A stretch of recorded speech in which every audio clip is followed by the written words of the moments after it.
If there is anything that everyone wants to feel right now, it is safe. With COVID-19 shutting down economies, nations, taking away civil rights, causing long-lasting health issues and even death, there are very few people who feel safe as of now. This is a virus that has caused so much fear worldwide that just about every single individual's life has been drastically changed. It is clear that this is something that we have very little control of. It is very evident the way that this fear is affecting our society in such major ways. Though there are not many people who feel safe as of now, there are still other ways that people can take comfort in their safeties that they do have. Despite the virus, why should people not feel safe in their own homes and communities? There is not much that can protect us from COVID-19 sickness or other life-endangering illnesses, but there are things that can help protect us from dangerous people. We cannot control and barely prevent cancer or other illnesses from harming or taking lives. However, we can be protected from other dangers that come from other dangerous individuals. Safety is a feeling that we certainly took for granted, but we can find the feeling of safety in California's 3 strikes and you're out law. This is a law that is practiced to protect citizens from dangerous offenders. Though some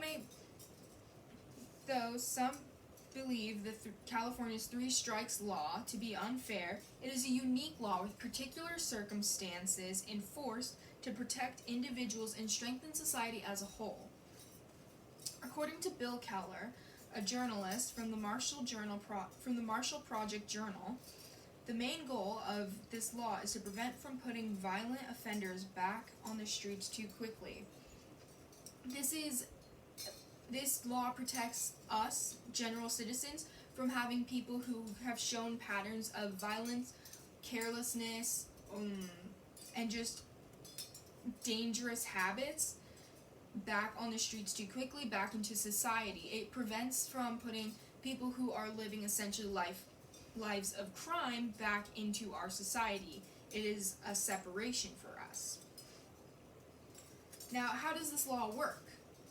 Well, I'm sure you've heard of baseball to some degree, the 3 strikes. Basically, 3 strikes and you're out. It's the same thing applicable here.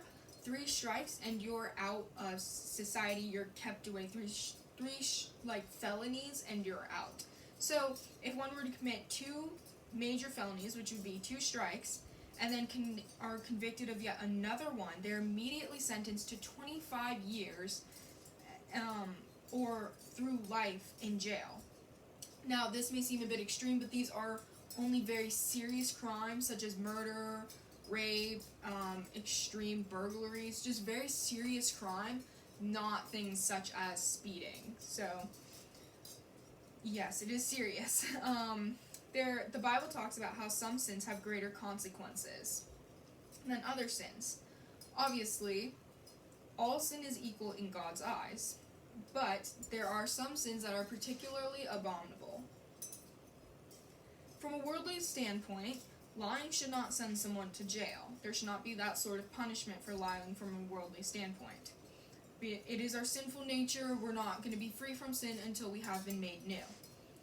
However, serious sins such as murder should send someone to jail. And that's because we need to remember that jail is not a punishment. It is to remove threats from society. Some people still believe this law to be unfair, and that's because people who have their strikes, their offenses in the past, they serve time for them already, and their sentence is still being extended regardless. However, these people have been given 3 chances, and it's clear that they are showing a pattern of violence or an endangering attitude, and that the standard jail time is just not efficient enough, that they haven't either changed, or they haven't changed their ways or their lifestyle, or they just keep finding themselves into trouble, and this is the best solution for society and maybe even for their own safety. But what about the criminal's freedom? I do believe in freedom and second chances, certainly.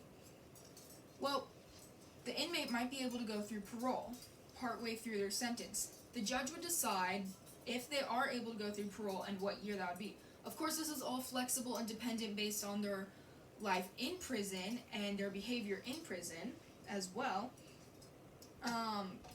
These there are very particular circumstances. Of course, this law is very circumstantial. Like if someone were to get in a car accident and it was completely accidental, but it caused serious effects. Say many lives were lost and they had a past of maybe violence, but they already served time, they were free, they were past it. But however, this would still count as their third strike. I think this person should probably serve some jail time because they were being an irresponsible driver maybe. But should it really sentence them to the rest of their life in jail? Probably not. The judge would then decide that, okay, they can apply for parole and they can undergo parole in year 2025. And that's just how it works. The judge would be the automatic thing, it would automatically go into 25 years or at least, or life sentence, or it would, the judge can also tell them their parole, and of course based on their behavior in prison, that will also come into effect. Parole is not guaranteed, however. It is a privilege, not a right, and that's very important to remember. Under the traditional parole system, parole is a privilege for prisoners who seem capable of reintegrating into society. So if you were given the 25 years, you're not guaranteed that you have to stay in prison for 25 years because there's the opportunity of parole. Parole is a time where you're going to be watched kind of like a hawk. It's going to make sure that you're re-entering into society properly and that you're actually capable of it. Sometimes, the judges will also excuse past strikes entirely based on particular circumstances. So if a judge were to believe that a past strike should not, despite the fact that the offender has served time for that strike, does not mean that they should still serve 25 to life sentence. It's just they might not even count a prior offense at all as a strike. So, what is the effect that this has on the people? Well, it has many effects. First is a mental effect. It is very beneficial mentally. It encourages good behavior and caution in each individual. So a lot of individuals, just common citizens, are wanting to keep a clean record, and it's creating cautious attitudes. No one wants to spend 25 years or maybe even their life in prison because of their past record. So everyone's going to want to steer away from that. Keller claims that it also encourages the people who are behind bars to have good behavior because it's giving them motive. They want to get out of prison, so they are motivated for the parole. They're motivated to go back into society, and this is a motivation via change. Now, it is also beneficial physically. This is an obvious one because it is protecting citizens and individuals from people who are believed to be threats. And this is a reminder that jail is not a punishment. It's not to take away someone's freedoms necessarily. It's to take away the person who is putting other people's safety in jeopardy. And that's the main purpose of it. So obviously it's keeping this threat away from other individuals and society as a whole. Okay, it is also beneficial socially. Now, it is beneficial to society as a whole because the law allows citizens to lower their fear and find unity in each other. It's creating a unified society, and it's really important to have a unified society. We especially see that now with so much going on. It's hard to find unity in our society because everyone's kind of cooped up in their own homes. A unified society creates a functional economy, and we've seen the effects of what an economy that has fallen apart has caused on every individual, businesses, and so much more. We have also seen people look out for themselves. So when we're kind of forced to look out for ourselves in a way because businesses and so much is getting shut down. Everyone's kind of on their own at this time. It's such a unique time, but it gets messy and things start to fall apart. So people are also doing their best to look out for each other.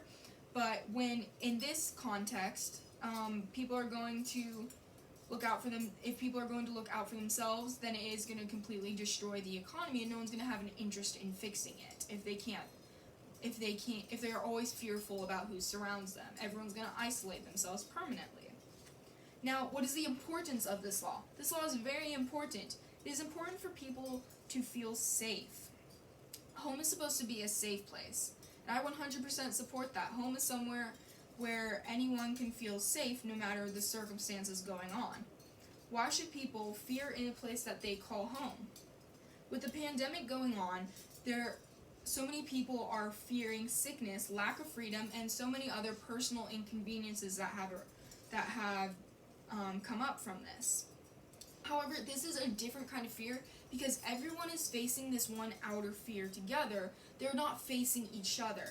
So though it's such a difficult time and everyone's being separated, we still have a general unified society and nation because we're all facing this outer source and it's not people at each other's throats. So we do have unity in this. Constant fearing of each other is going to lead to an unhealthy society, and we see how much fear can lead into paranoia and how that's going to create many issues. It's going to make a mess, and it's honestly just going to make an irrational society, and I'm sure we've seen many examples of these things throughout this difficult time. It is also important for people to recognize the law. Individuals need to have a recognition and a respect for the law to follow it completely. People don't need to fear the law as if it's oppressive or scary, because then it's going to be a dictatorship, but there needs to be a balance of respecting the law and having maybe a little bit of fear. There just needs to be that respect, and also understanding that you still have the right freedoms and opportunities as a citizen. This law prevents people from essentially playing with fire, from getting as close as they can to breaking the law, because it's creating more cautious attitudes.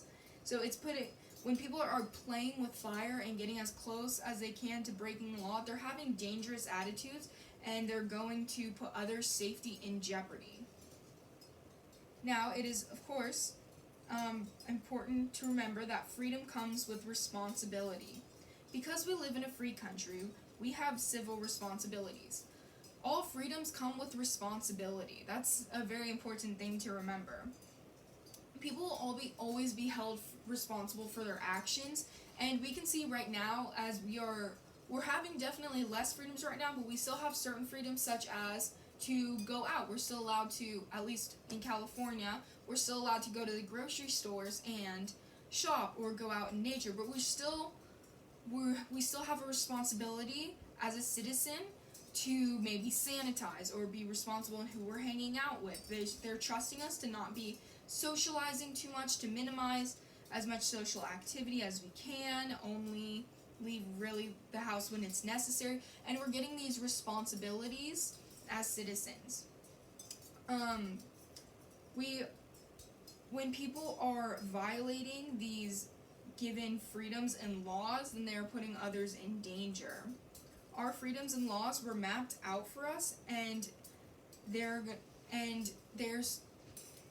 this is supposed to be the best for us. These are the guidelines for our best interest and safety, and that's what's believed, and that's been from the Constitution, and we need to respect these laws. We need to respect the law in general, because our freedom does come with responsibility. We need to be responsible with our freedoms, and we need to respect the law that is given.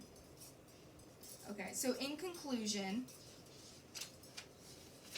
the three strikes law is crucial to keeping an enforced law and protecting the citizens.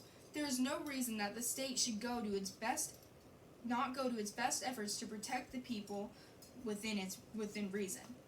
Though some people may argue that it is not fair because it is taking away freedoms from those who have already served time in prison for past crimes, what people don't often understand is that these people who are constantly offending and constantly committing felonies and breaking the law, is that they really are losing the freedoms themselves because they are clearly not being responsible with them.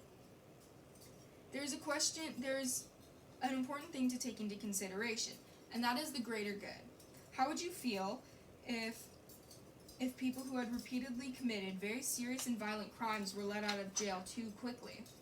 That is a scary feeling, because when you think about your loved ones, you don't want to have to always be constantly worrying about all the people who are let out of jail too soon, all the violent offenders that have just been let back out of jail too soon, or that are just out on the streets, and it's not a comforting feeling, and you don't want to always have to be constantly worried. Obviously, there's always going to be concern for loved ones, and not every citizen is a perfect Samaritan, but this law definitely does its best to protect the community and citizens from reoccurring offenders. This law encourages good behavior and caution, and also discourages crime. This law is also a perfect way to protect citizens while giving freedom and opportunity to everyone, even those who are being imprisoned. The offenders have 3 chances and are aware of them. Therefore, if they choose to violate them, then that is a concern and they will serve a greater sentence. The 3 strikes and you're outlaw is a law enforced to protect the citizens from people who have shown a pattern of violence and serious offense, all while exercising a balance of law and justice in order to protect the greater good.